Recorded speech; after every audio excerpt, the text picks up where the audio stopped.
Okay, we're going to start with the nation. Akeredolu Ayedatiwa peace agreement heads for collapse. Banks ready for recapitalization. Nigeria Air Project for review. National Assembly under pressure over the 2024 budget. Chinedu orders massive fixing of federal roads. We did 90 kilometers of roads in 1 year, says Osun government. Supreme Court will get full 21 justices, Ariyewala pledges. And Shaibu, I'm intimidated. My allocation seized. Okay, which story are we starting with? Major headline. I have something to say. What's happening?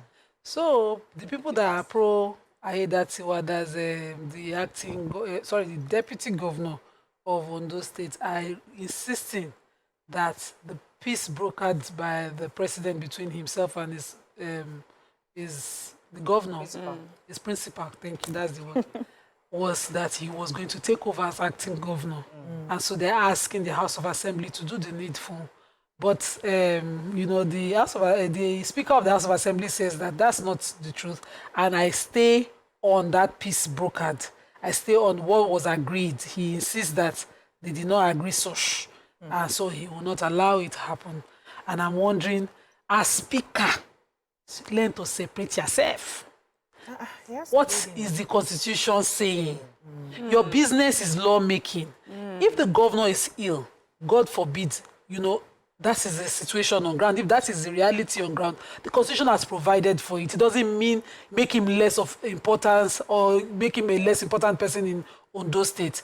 It just means that there's provision, then somebody more healthy, which the Constitution has also provided for. The office of the deputy governor is not an appointed office, it's an elected office. Yes. Constitution has provided for all elected offices. Let the Constitution take its course. This was the stand of the governor when he was NBA president at they that had time. a meeting with the president, President Bola Ahmed Tinubu, on Friday, and they have agreed to have another meeting today. They are likely going to be declaring him as the acting governor after today's meeting. So let's wait and see what is going to come. Shai was the nation. The point is that either way, and I don't like the fact that the speaker had a stand that was unconstitutional.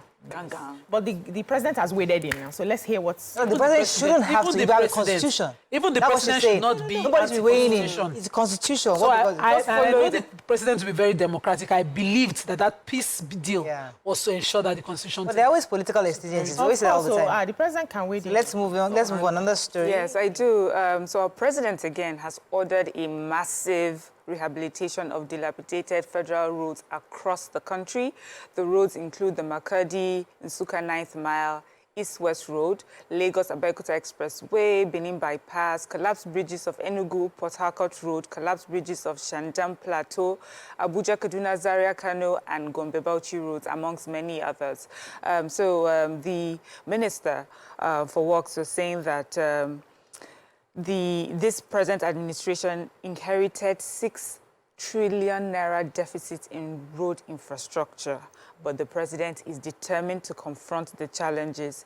He says that the president had also approved a 2023 supplementary budget of 300 billion. So 100 billion of that amount is for immediate palliative works in the 36 states and the federal FCT. I like here where he said that without prejudice to all the good efforts of the past administration on road infrastructure and development, which they tackled within their limited resources, you know, there's still a lot that needs to be done, but they are also acknowledging that work was done, you know, in the past administration.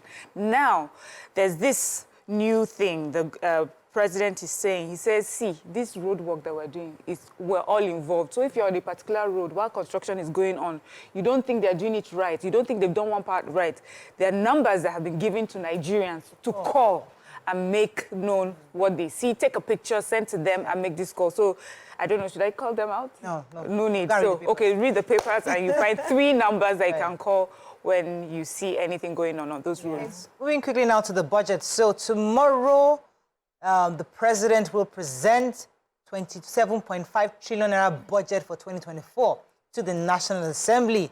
To put senators and representatives under pressure to pass the bill before the end of this year. The FEC had approved the bill for presentation at its meeting yesterday. And they had put the targeted revenue at 18.32 trillion naira. The lawmakers would have to work around the clock to screen the figures and pass the bill for the president's assent, expected to be by December 31st. This is in line with the objective of keeping the January-December budget cycle. Also, the president had instructed that all the heads of ministries, departments and agencies, and even ministers must be available to make themselves, to present the budget to the National Assembly. If required, if they are summoned by the National Assembly, they must appear, because gone are the days where you travel out of the country when you're supposed to be in front of the Senate to be asking questions, to be answering questions. You give one excuse that you're out of the country. He has instructed that everybody must be on standby to be available for relevant committees to ask them questions concerning their budgets. He said after the presentation, tomorrow the National Assembly will still have to get back to them within a month. So hopefully this will be done and we'll have a January to December budget cycle. Yeah, so the federal government is saying that they are not in a hurry to start off the controversial Nigeria Air as a national carrier. Aviation and Aerospace Development Minister Festus Keyamo was the person who said this yesterday, and he said some details of the contractual agreement with the private investors, that's Ethiopia Airline, will be reviewed. He also was responding to the queries on the status of the airliner during the post-Federal Executive Council meeting briefing at the House in Abuja. And he said the fate of the national carrier will be determined by President Bola Ahmed Tinubu and that he will not be preempted. So we remember that the airline was founded in 2018 and the ownership stakes was distributed among Ethiopian Airlines, which owned 49%. Nigerian Sovereign Investment Authority, NSIA, also had 46%, and the federal government had just 5%. And they said although the company was unveiled May 26th with the branded Boeing 737-800, it's remained dormant ever since. We've actually been waiting to see how they would kick off. And he's saying that some of the details of the agreement, what is actually holding them now is the details of the agreement signed with the major stakeholders, that's Ethiopian Air, needs to be critically looked at again before we can now decide to launch the airline. I think it's just money lying down. We've been waiting for this, and I don't know why they did not look at it critically in the beginning. The Punch. Chinedu presents budget. Wednesday, FEC okays $1 billion loan. President swears in 8 pump sex, presides over FEC meeting. Worker dies. 2 injured at Lagos construction site. Shaun gets staff of office December 16th, court halt removal. Ondo lawmakers meet today, may declare Aiyedatiwa acting governor. Act on judges, public sentiment can't displace law, says CJN and NBA. And best to succeed Obaseki, Sheibu declares. And Tinubu names Akinyelure, NNPC chair, and reappoints Kyari as CEO. Which story are we Let me take the human interest story. It's a sad one. So a 40-year-old man named, identified as Chinedu, and has been confirmed dead. They said that he and 2 others who they had some degrees, they sustained injuries at a construction site. So there are 3 construction workers at a construction site at Usman Mogaji Street at Ajangbadi in Lagos State.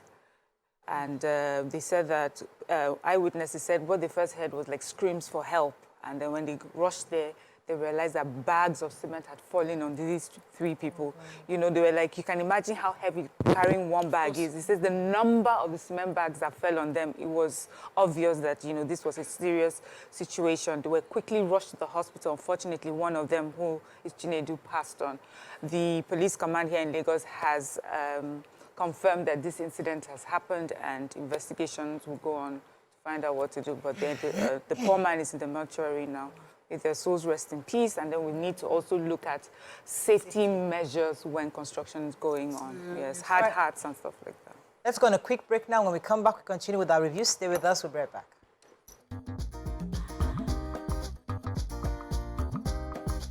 Stay tuned. Your View will be right back.